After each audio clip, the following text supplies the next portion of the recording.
সারাদিন অনেক জার্নি করার পর তারপরে যদি হয় এরকম অবস্থা আর এত বাজে এক্সপিরিয়েন্স, মানে কী বলবো। তো যাই হোক, ভাই তো এখনও বাড়িতে পৌঁছায়নি। আসলে অনেক দিন আগে এসেছিলাম আমি, তো তখন মানে আমার মানে জায়গাটার নামটা মনে আছে, কিন্তু এখন তো সব কিছুই চেঞ্জ হয়ে গেছে, বোঝা যায় না, সেই জন্য কি আর বলবো। তো এই মহারানী ঠিকমতো অ্যাড্রেস বলতে পারেন না। তুমি চিন্তা করতে পারো মানে কী বলবো। নেহাত আমার কাছে আমার মোবাইলটা ছিল জন্য, মানে এখন তো মোবাইলে সব কিছুই দেখা যায়, তো সে মোবাইল থাকলে পরে গুগলে থাকলে সব কিছু সার্চ করা যায়, তো গুগলটা ছিল জন্য আমরা গিয়ে সব কিছু আমার কথা মাথায় দেখেছে, তাই জন্য।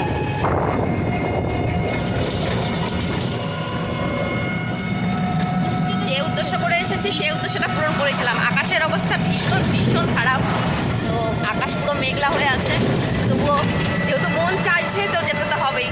মন যেটা চায় সেটা করা উচিত। মন যেহেতু চাইছে, ভগবান যদি চায়, বলে না ভগবান যেদিকে চাইবে তোমাকে সেদিকেই নিয়ে যাবে। তো কথা হচ্ছে এটা, ভগবান চেয়েছিল আমি তার দর্শন করি, তো সেটাই আর কি। জানি না কতটা সাকসেস হবো। তো এই যে আমাকে না নিয়ে গেলে এর অবস্থা খারাপ ছিল, তাই তো?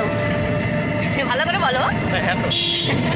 তো যাই হোক, আমাকে অনেক কষ্ট করে আমি আসছি। আমি বাসে উঠতে পারি না, তবুও যেহেতু আমি বলেছি আমি ওখানে যাবো, আর আমাকে রুম্পাও বারবার করে বলেছি যে বৌদি তুমি ওখানে যাও আর ভিডিও করে নিয়ে আসো আর দেখে আসো, সেই জন্যই আর কি। ঠিক আছে, আমি এর আগের বার আসি, বেশিক্ষণ সময় নেবো না, সন্ধে হয়ে গেছে অলরেডি, তো কিছুক্ষণ যাবো ওখানে, দু একটা ফটো তুলবো, মায়ের দর্শন করবো, চলে আসবো। ভেবেছিলাম অন্য সময় এসে সবাইকে নিয়ে আসবো। রুম্পারও একদিন আসার ইচ্ছে আছে, তো রুম্পাকে নিয়ে আসবো, সেদিন গাড়ি করেই আসবো, রানার গাড়ি করে চলে আসবো। রানারও ইচ্ছা, রানা বলছে তো ওর লাইসেন্সটা হয়ে গেলে গাড়ি তখন আসবো। তো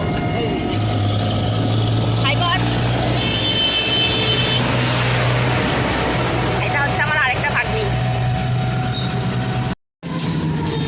আকাশের অবস্থা ঘন কালো মেঘ, সেটাই মাথায় করে নিয়ে যাচ্ছি।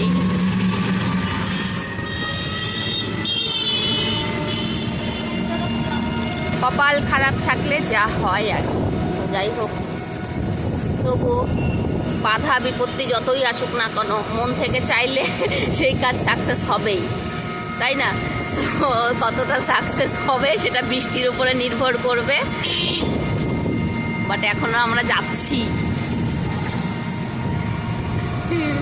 আশীর্বাদ এটা কতটা এনার্জি আমাদের, তাই না বলো?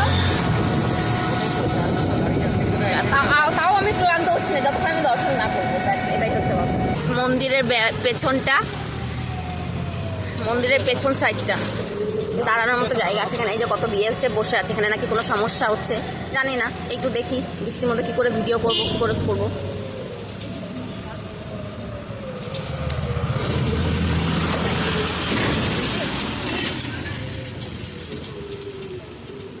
ভেবেছিলাম আমি দাঁড়িয়ে একটা ফটো তুলবো, আমার আর সেই কপাল। কি অবস্থা আমার, বৃষ্টির মধ্যে দাঁড়িয়ে দাঁড়িয়ে আমি ভিডিওটা করছি, কি কপাল বলো বন্ধু।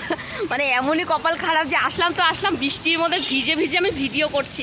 কতটা এনার্জি, ঠাকুরও কি চায় বলবো, কি বলবো। যাই হোক, কিছু বলার নাই।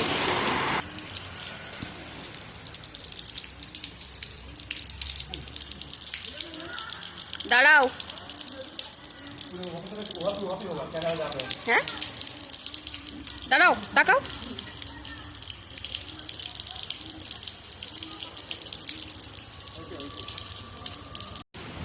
তো আমার ভিডিও করা হয়ে গেল, আর কিছু ফটো তুলে নিলাম।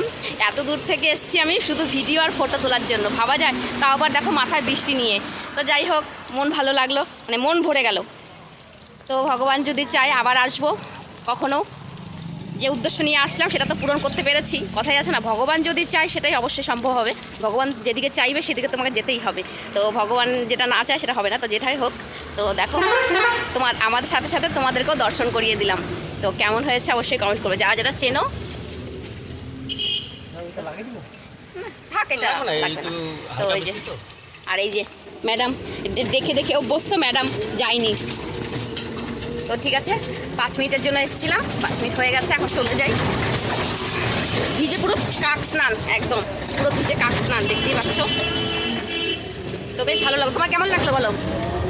ভালো তো লাগছে, মন ভরে গেছে আর কি। তো বলে না, ভগবানের দর্শন করলে সত্যি মানে সব টেনশন দূর হয়ে যায়।